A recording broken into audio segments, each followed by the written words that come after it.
જય વસરાજ, જય મુરલીધર. અમારી સ્ટોરીમાં આપનું સ્વાગત છે. ત્રીજા માળના ફ્લેટની બારીમાંથી એક ક્યારનો બહાર તાકી રહ્યો હતો. બહાર વરસાદ ધોધમાર વરસતો હતો. એની નજર સામેના ફૂટપાથ પર હતી. ત્યાં રહેતો ભિક્ષુક વરસાદથી બચવા એની તૂટી ફૂટી સાપરી સરખી કરી રહ્યો હતો.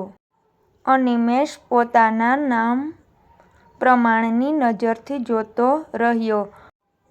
અનિમેષ ક્યારનો બહાર શું જુએ છે, સૂવું નથી. તંદ્રાના ટહુકારે એના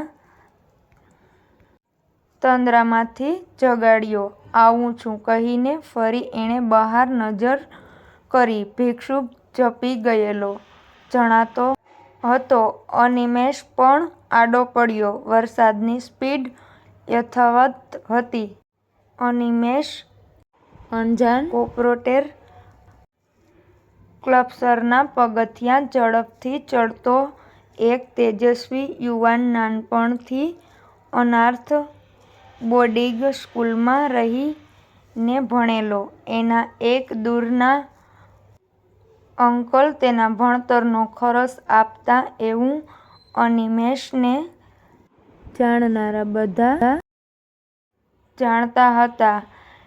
જો કે કોઈએ કદી એને અંકલને જોયા નહોતા. કામ અંગે સતત ફરતા રહેતા અંકલનું કોઈ કાયમી ઠેકાણું નહોતું એવું અનિમેષ બધાને જણાવતો.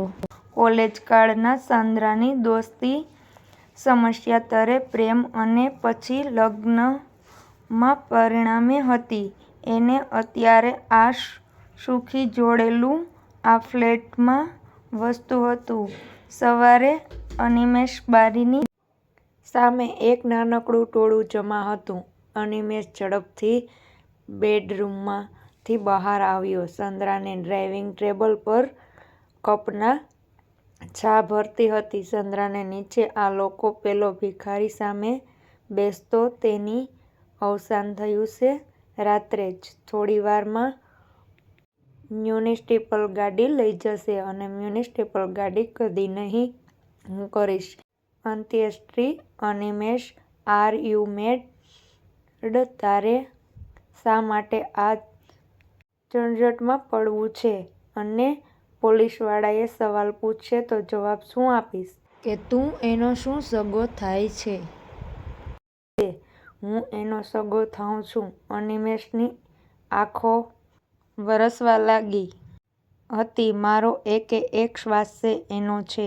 મારું જીવન, મારું ભણતર, મારી નોકરી, આ ઘર સુધા અને એનું છે. આ ભિક્ષુકનું અનાથને રેલવે સ્ટેશને નથી ઉપાડી. બોર્ડિંગ સ્કૂલે પહોંચાડનારા, મારા ભણતરનો ખર્ચ આપનારા કોઈ દૂરના અંકલ નહીં, આ ભિક્ષુક હતો.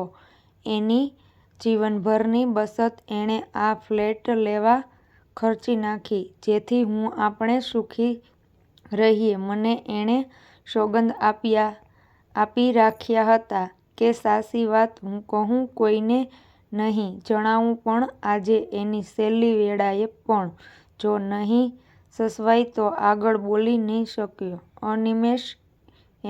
અનિમેષથી પહેલાં સંદ્રા બહાર નીકળી ગઈ. બહારથી સ્ત્રીઓનો શોરબકોર સંભળાવા લાગ્યો. થોડીવારે બધી વ્યવસ્થા પણ થઈ ગઈ અને સ્મશાનયાત્રા આગળ હાંકી લઈ અનિમેષ ચાલતો હતો અને એ ભિક્ષુકની અંતિમયાત્રા લોકો જોતા રહ્યા. જય વસરાજ, જય મુરલીધર. આવજો મિત્રો, મળીએ નવી સ્ટોરીમાં.